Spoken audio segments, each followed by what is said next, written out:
नमस्कार प्यारे बच्चों, आप सभी का स्वागत है पीडब्ल्यू के ऑनलाइन भव्य मंच पर। चलिए बात करते हैं आज के सेशन की। तो आज के सेशन के अंदर हम व्याकरण का जो बचा हुआ पार्ट था, यानी कि संज्ञा, सर्वनाम, विशेषण, लिंग, वचन, कारक को कवर करने वाले हैं। तो चलिए बच्चों, शुरुआत करते हैं इसी क्रम में, सबसे तेज तरीके से पढ़ने के इस क्रम की। सबसे पहले आपसे प्रश्न पूछा गया है, मई शब्द में कौन सी संज्ञा है? तो बेटा, मई शब्द के अंदर व्यक्तिवाचक संज्ञा मानी जाती है। ये जो आपका प्रश्न हो जाएगा, इसका ऑप्शन नंबर सी जो है वो उचित उत्तर होगा। चलिए आगे बात करते हैं अगले प्रश्न की। निम्न में से कौन सा व्यक्तिवाचक शब्द है? गाय, पहाड़, यमुना और आम। तो बेटा, यमुना जो है वो आपका व्यक्तिवाचक संज्ञा हो जाएगा, क्योंकि किसी व्यक्ति, वस्तु, स्थान आदि के नाम को हम संज्ञा तो कहते ही हैं, पर व्यक्ति का नाम जो है वो व्यक्तिवाचक संज्ञा कहलाता है, इसलिए यमुना जो है वो व्यक्तिवाचक संज्ञा कहलाएगा। चलिए आगे बात करते हैं। अगले प्रश्न में पूछा गया, कौन सा जातिवाचक है? निम्न में से कौन सी जातिवाचक संज्ञा है? सोना, बुढ़ापा, मोबाइल, हिमालय। तो देखो, सोना क्या है? सोना द्रव्यवाचक संज्ञा हो जाएगा। बुढ़ापा क्या है? अवस्था, भाव बताता है, ठीक है। और मोबाइल क्या है? एक जाति बताती है, यंत्रों की जो है वो एक प्रकार की, विशेष प्रकार के यंत्रों की जाति बता रही है। तो क्या हो जाएगा आपका जो उचित उत्तर होगा? वो होगा ऑप्शन नंबर सी, हिमालय। चलिए आगे बात करते हैं अगले प्रश्न की ओर। अगले प्रश्न में आपसे पूछा गया है, सर्वनाम के भेद होते हैं तो कितने होते हैं? 4, 5, 6 या 3? तो बेटा, सर्वनाम के कुल मिलाकर 6 भेद माने जाते हैं, ठीक है। चलिए आगे बात करते हैं। अगले प्रश्न में पूछा गया है, उसकी गाय 10 किलो दूध देती है। कितना दूध दे रही है उसकी गाय? 10 किलो दूध देती है। तो इसमें उसकी गाय जो है, यानी कि जो उसकी शब्द है, रेखांकित शब्द है, उसका सर्वनाम क्या होगा? कि भाई सर्वनाम क्या होगा, बताइए जरा। तो आपको ये बताना है कि भाई उसकी जो है वो किस प्रकार का सर्वनाम होता है। मैं, तुम, वह। इसका ही उत्तम पुरुष क्या बन जाएगा? अन्य पुरुष, ठीक है। तो देखो क्या होगा, अन्य पुरुष जो है उस प्रश्न का उचित उत्तर हो जाएगा। चलिए आगे बात करते हैं अगले प्रश्न की। अगले प्रश्न में पूछा गया है, कोई आ रहा है वाक्य में सर्वनाम है। कौन सा सर्वनाम है? मध्यम पुरुष है, अनिश्चितवाचक है, भ्रमवाचक है या संबंध बोधक सर्वनाम है? तो बेटा, यहाँ पर जो है वो अनिश्चयवाचक सर्वनाम है। अनिश्चयवाचक सर्वनाम क्यों है? क्योंकि यहाँ पर कहा गया है कोई आ रहा है। क्या? कोई आ रहा है। पर कोई मतलब कौन? स्त्री है कि पुरुष है कि वृद्ध है, ये नहीं पता है हमें, इसलिए कोई। तो यहाँ पर अनिश्चित है कि कौन आ रहा है। हो सकता है कि ना स्त्री आ रहा हो ना पुरुष आ रहा हो, बरसात आ रही हो इसलिए कह रहा है कि कोई आ रहा है, ठीक है। तो ये चीजें निश्चित नहीं, इसलिए यहाँ पर क्या आ जाएगा? अनिश्चितवाचक सर्वनाम। चलिए आगे बढ़ते हैं। अगले प्रश्न में पूछा गया है, सर्वनाम के कुल कितने भेद होते हैं? तो बेटा, सर्वनाम के कुल 6 भेद होते हैं, ठीक है। चलिए आगे बढ़ते हैं। अगले प्रश्न में फिर में पूछा जा रहा है, तिथि शब्द का बहुवचन है। तिथियों, तिथियां या तिथियां, इनमें से कोई नहीं। तो बेटा देखो, इस प्रश्न को जरा ध्यान से देखो तो तुम देख पाओगे कि इस प्रश्न के माध्यम से तुमसे ना एक साथ वर्तनी भी पूछी गई है। क्या पूछी गई है? वर्तनी भी पूछी गई है। होता क्या है, हिंदी के अंदर जिस तरीके से हम हिंदी लिखते हैं, कई बार जाने अनजाने हमसे गलतियां हो जाती हैं, और ये गलतियां तब भारी पड़ जाती हैं जब हम परीक्षा में लिख रहे होते हैं। तो ऐसा ही एक शब्द है तिथियां।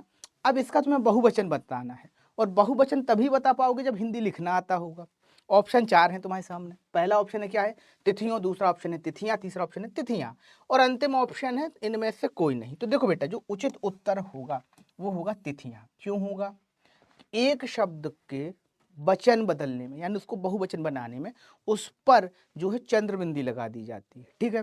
तो यही चंद्रबिंदी का मूल उद्देश्य है या प्रयोग है, ठीक है।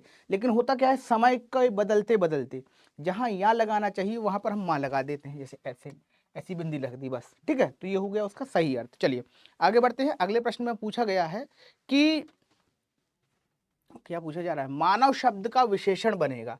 मानवीकरण, मानवता, मानवीय या मनुष्य, क्या बनेगा भैया? मानव शब्द से विशेषण क्या बन सकता है? विशेषण किस चीज का होता है, पहले तो ये समझो। विशेषण होता है गुण का, ठीक है। आपके जो गुण हैं उन्हीं सारी चीजों को विशेषण के रूप में पिरोया जाता है, ठीक है। तो यहाँ पर जो आपका उचित उत्तर होगा वो क्या होगा?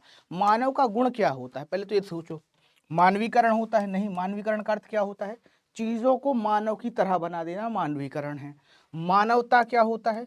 मानव के अंदर जो चीज है उसको मानवता कहते हैं, ठीक है।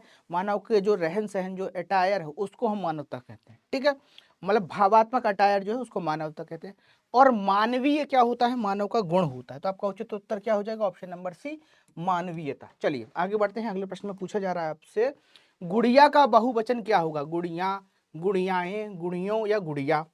तो देखो बेटा, गुड़िया जो होगा, गुड़ियाएं, वो जो होगा इसका बहुवचन होगा। चलिए आगे बढ़ते हैं, अगले प्रश्न में पूछा गया है इनमें से एक वचन और बहुवचन का कौन सा सही युग्म नहीं है? घोड़ा घोड़े, गलियां गलियां, आंसू आंसुओं, चिड़िया चिड़िया। तो बेटा यहाँ पर जो है ना आंसू जो है वो आपका उचित उत्तर होगा।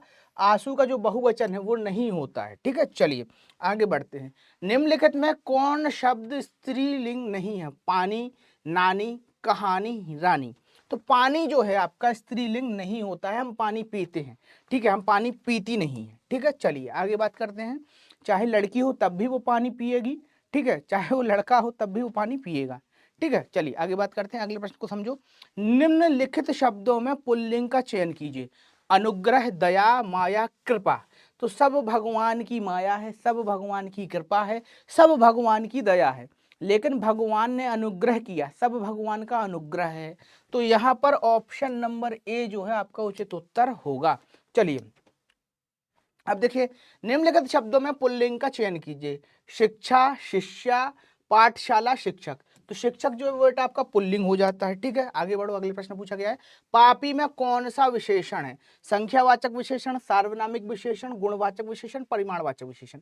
संख्यावाचक विशेषण वह विशेषण होता है जो संख्या को बताता है या संख्यात्मक बल को बताता है, ठीक है।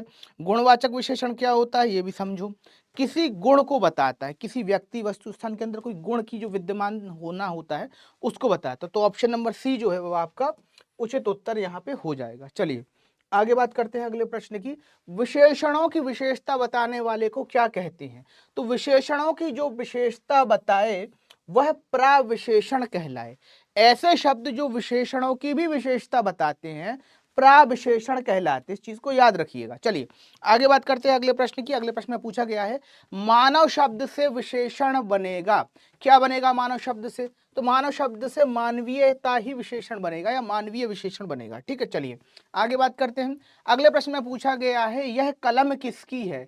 किस विशेषण का उदाहरण है? गुणवाचक विशेषण का उदाहरण है, सार्वनामिक विशेषण का उदाहरण है, संख्यावाचक विशेषण का उदाहरण है, या परिमाणवाचक शब्दों का परिमाण बोधक विशेषण है, ठीक है। फटाफट बताइए कि भाई ये जो है वो किस चीज का उदाहरण है, ठीक है, जल्दी जल्दी बताइए। तो देखो बेटा यहाँ पर जो है ना क्या बताया जा रहा है, यह कलम किसकी है, यह वह क्या होता है, सर्वनाम होता है कि नहीं होता है? तो यह सार्वनामिक विशेषण का उदाहरण हो जाएगा। चलिए आगे बात करते हैं अगले प्रश्न की, अगले प्रश्न में पूछा गया है, किस वाक्य में क्रिया विशेषण का प्रयोग हुआ है? शीना गाना गाती है, पेड़ पर पक्षी बैठे हैं, मोहन सुंदर लिखता है, राम अच्छा लड़का है।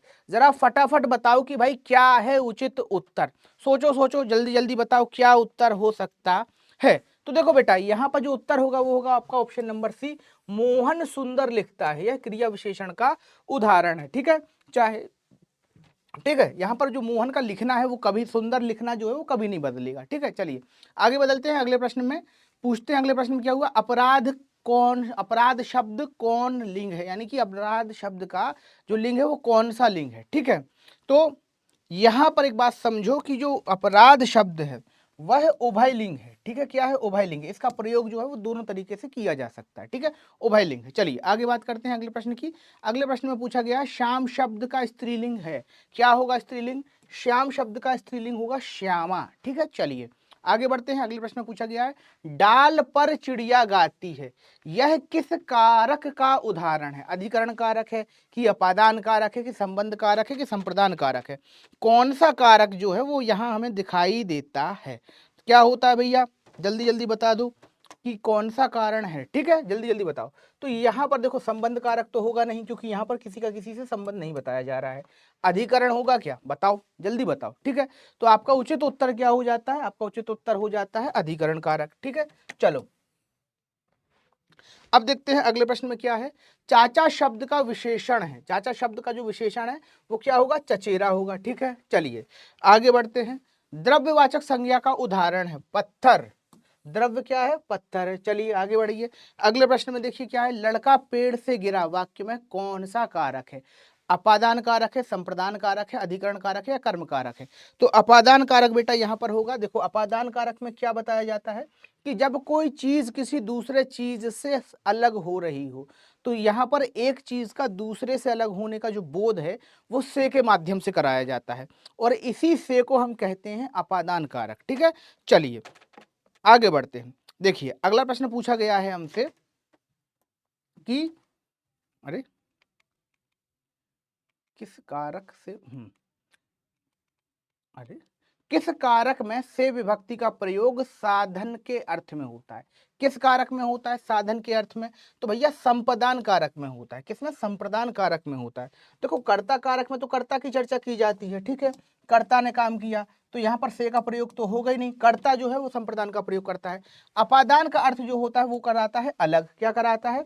अलग कराना, ठीक है। और करण कारक जो है वो यहाँ पर होगा ही नहीं, ठीक है। तो आपका जो उचित उत्तर हो जाएगा वो क्या हो जाएगा? संप्रदान कारक हो जाएगा। चलिए आगे बढ़ते हैं अगले प्रश्न में। तोता डाल पर बैठा है, इसमें कौन सा कारक है? क्या पूछा है?